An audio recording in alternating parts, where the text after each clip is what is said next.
Welcome to Mamma's kitchen Tamil. எல்லாரும் எப்படி இருக்கீங்க? இப்ப நம்ம தீபாவளி ஸ்பெஷல் ரெசிபிஸ் போட்டுட்டு இருக்கோம். ஏற்கனவே ஒரு 3 ஸ்வீட் ரெசிபி போட்டாச்சு. இன்னைக்கு நம்ம ஸ்நாக்ஸ் ரெசிபி தான் பார்க்க போறோம்.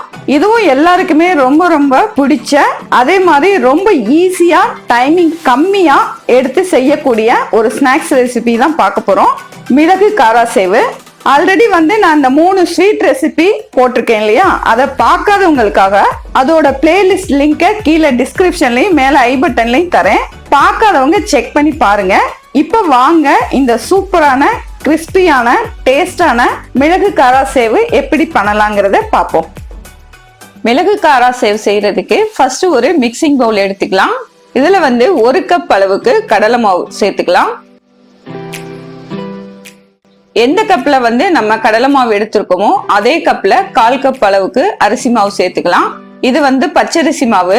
நம்ம இடியாப்பத்துக்கு ரெடி பண்ணி வச்சிருக்க மாவு கூட யூஸ் பண்ணிக்கலாம். அப்படி இல்லைன்னா நீங்க கடையில வாங்கின பச்சரிசி மாவு கூட யூஸ் பண்ணிக்கலாம். இது 1/4 கப்ல இருந்து 1/2 கப் வரைக்கும் நீங்க எவ்வளவு நாள் சேர்த்துக்கலாம். இப்போ தேவைக்கேற்ற உப்பு சேர்த்துக்கலாம். இதுல சோம்பு 1/2 ஸ்பூனு, மிளகு 1 ஸ்பூனு, பூண்டு 5 பல் எடுத்துட்டு இந்த மாதிரி 1-2 தட்டிட்டு இந்த மாவுல சேர்த்துக்கலாம். இதோட ஓமம் 1/4 ஸ்பூன் எடுத்துட்டு இந்த மாதிரி நல்ல உள்ளங்கையில வச்சு நல்ல நசுக்கிட்டு போட்டுக்கலாம். இப்படி போடும்போது இந்த ஃப்ளேவர் ஓமத்தோட ஃப்ளேவர் உங்களுக்கு நல்லா கிடைக்கும்.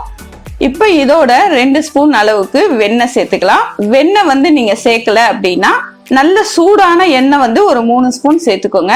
வெண்ணெய் சேர்க்கறது எதுக்குன்னா நல்ல கிறிஸ்பியா வரும், அதுக்காக தான் வெண்ணெய் சேர்க்கறது. இப்ப இதை எல்லாத்தையும் சேர்த்து கையில நல்லா ட்ரையா மிக்ஸ் பண்ணிக்கலாம். இந்த மாதிரி சூப்பரான வீடியோஸ்லாம் மிஸ் பண்ணாம நீங்க பார்க்கணும் அப்படின்னா கீழே ரெட் கலர் சப்ஸ்கிரைப் பட்டனை பிரஸ் பண்ணிட்டு பக்கத்துல இருக்க பெல் பட்டனை பிரஸ் பண்ணி ஆல் நோட்டிபிகேஷனை எனேபிள் பண்ணிட்டீங்க அப்படின்னா நான் போடுற ஒவ்வொரு வீடியோவும் உங்களுக்கு உடனுக்குடன் நோட்டிபிகேஷனா வந்துடும். இப்போ நல்லா ட்ரையா பிசைஞ்சாச்சு. இப்போ இதுல கொஞ்சம் கொஞ்சமா தண்ணி சேர்த்து நல்ல சப்பாத்தி மாவு பதத்துக்கு பிசைஞ்சுக்கலாம். ஒரு சேர தண்ணி ஊத்திடாதீங்க. கொஞ்சம் கொஞ்சமா தண்ணி ஊத்தி பிசையும் போதுதான் உங்களுக்கு அந்த பக்குவம் கரெக்டா வரும்.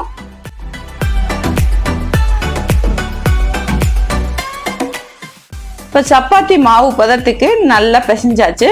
இதுதான் கரெக்டான பக்குவம். இப்ப மாவு ரெடி ஆயிடுச்சு. இதை நம்ம எண்ணெயில பொரிச்சு எடுக்க வேண்டியதுதான். இப்போ ரெடியான மாவை பொரிச்சு எடுக்கிறதுக்கு அடுப்புல ஒரு கடாயில எண்ணெய் ஊத்தி வச்சிருக்கேன். எண்ணெய் ஃபுல்லா நல்ல ஹீட் ஆகணும். ஹீட் ஆன உடனே அடுப்பை மீடியம் ஃப்ளேம்ல வச்சுக்கலாம். வச்சுட்டு இதை 2 மெத்தட்ல நம்ம இந்த காரா சேவை செய்யலாம். ஒரு மெத்தட் பாத்தீங்கன்னா அரிக்கரண்டியில மாவை வச்சு தேய்ச்சி விடுறது. 2வது மெத்தட் பாத்தீங்கன்னா எப்பயும் போல நம்ம முறுக்கு கொழால போட்டு பிழிகிறது. இந்த முதல் மெத்தட் ரொம்ப ரொம்ப பழைய மெத்தடு. இந்த மாதிரி அரிக்கரண்டி எடுத்துட்டு இதுல மாவை வச்சு நல்ல உள்ளங்கையில தேய்ச்சி விடணும். இப்படி தேய்ச்சி விடும்போது சின்ன சின்ன பீசஸா எண்ணெயில செப்பரேட்டா விழும். இதை நம்ம வேக வச்சு எடுக்கணும். நான் சின்ன வயசுல இருக்கும்போது பாத்தீங்கன்னா எங்க வீட்டுல பெரியவங்க ஒரு பெரிய அரிக்கரண்டி, அதாவது இரும்புல செஞ்ச அரிக்கரண்டிய எண்ணெயில வச்சுட்டு நல்ல மாவை அந்த அரிக்கரண்டியில வச்சுட்டு நல்ல உள்ளங்கையில தேய்ச்சி விடுவாங்க. அப்பெல்லாம் கிலோ கணக்குல போட்டு மாவு செய்வாங்க. அது மட்டும் இல்லாம அந்த காலத்துல உள்ளவங்க எல்லாம் ரொம்ப ஸ்ட்ராங்கா இருந்தாங்க. அதனால அந்த மெத்தட் அவங்களுக்கு யூஸ் ஆச்சு. பட் இந்த காலத்துல நமக்கு அது சரிப்பட்டு வருமானு தெரியல. பட் எனக்கு சுத்தமா அப்படி தேய்க்கிறதுக்கு ஸ்ட்ரென்த் கிடையாது. அதனால வாங்க நம்ம அந்த 2வது மெத்தட்லயே நம்ம செய்ய ஆரம்பிக்கலாம். இப்போ 2வது மெத்தட் பாத்தீங்கன்னா முறுக்கு குழாயில நம்ம முறுக்கு அச்சு போட்டுட்டு அதுல சுத்திலும் எண்ணெயை தடவிட்டு மாவை ஃபில் பண்ணி இந்த மாதிரி எண்ணெயில பிழிஞ்சு விட்டுறணும். இது பிழிஞ்சு விட்டதுக்கு அப்புறமா 2 சைடும் நல்லா திருப்பி விட்டு நல்ல செவக்க வேக விடணும். எப்படியும் ஒரு 2ல இருந்து 3 நிமிஷம் ஆகும். வேகும் போது நல்ல மீடியம் ஃப்ளேம்ல வச்சு வேக விடுங்க. ஏன்னா உள்ள வரைக்கும் நல்லா வேகணும். இப்ப வெந்து நல்ல நுரையெல்லாம் அடங்கிடுச்சு. இப்ப நம்ம இதை எண்ணெயில இருந்து தனியா எடுத்துடலாம். நீங்க எந்த டிஷ்ல மிளகு சேர்த்தாலும் அதை 1-2 தட்டி போடுங்க. இல்ல அப்படின்னா அதை தூள் பண்ணி மோஸ்ட்லி சேர்க்க பாருங்க. ஏன் அப்படின்னா நான் சின்ன வயசுல இருக்கும்போது பாத்தீங்கன்னா இந்த மிளகு பொங்கல்லாம் வைப்பாங்க இல்லையா, வெண்பொங்கல், அதெல்லாம் வைக்கும்போது மிளகெல்லாம் முழுசா போட்டிருப்பாங்க. அதெல்லாம் என்ன பண்ணுவேன்னா பொறுக்கி ஒரு ஓரமா வச்சிருப்பேன். அப்ப எங்க வீட்டுல பார்த்துட்டு இது என்ன ஒரு ஓரமா வச்சிருக்க, அதெல்லாம் சாப்பிடு அப்படின்னு மிரட்டுவாங்களா. நாம என்ன பண்ணுவோம் அப்படின்னா, அப்படியே இந்த சைடு அந்த சைடு 4 தூக்கி போட்டு அப்படியே தெரியாத மாதிரி பவ்யமா சாப்பாடு சாப்பிட்டு முடிச்சுட்டு ஓடிடுவோம்.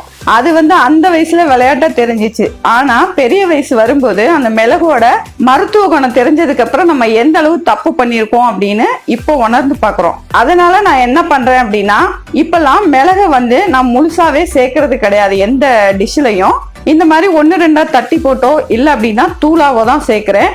ஏன்னா நான் பண்ண அதே சேட்டைய நம்ம பிள்ளைங்களும் பண்ணிடக்கூடாது இல்லையா. அதனாலதான் இந்த மாதிரி சேர்த்துக்கிறேன். பிள்ளைங்களும் நல்லா சாப்பிடுறாங்க, அதே நேரத்துல பாக்குற நமக்கும் ரொம்ப ஹாப்பியா இருக்கும். அதனால இந்த மெத்தடை நீங்களும் ஃபாலோ பண்ணீங்க அப்படின்னா உங்க வீட்லயும் எல்லாரும் கரெக்டா சாப்பிடுவாங்க, உங்களுக்கு ரொம்ப ஹாப்பியா இருக்கும். நம்ம கடைசி தடவை இந்த காராசேவை பிழிஞ்சிருக்கோம். நம்ம இந்த காராசேவை எடுக்கிறதுக்கு முன்னாடி ஒரு கொத்து கருவேப்பிலைய இந்த எண்ணெயில போட்டுட்டு நல்லா பொரிஞ்ச உடனேயே இதையும் சேர்த்து எடுத்துக்கலாம். இந்த கருவேப்பிலைய போட்டு நம்ம பொரிச்சு எடுக்கிறதுனால இன்னமும் நல்ல வாசமாவும் டேஸ்டாவும் இருக்கும் இந்த காராச்சேவு. இப்ப பாருங்க, நம்ம எல்லா காராச்சேவும் இந்த மாதிரி சுட்டு எடுத்தாச்சு. இதுல இருந்து நான் ஒரு பீஸ் உடைச்சு காமிக்கிறேன். என்ன அளவுக்கு சாஃப்டா கிறிஸ்பியா இருக்குன்னு சொல்லிட்டு.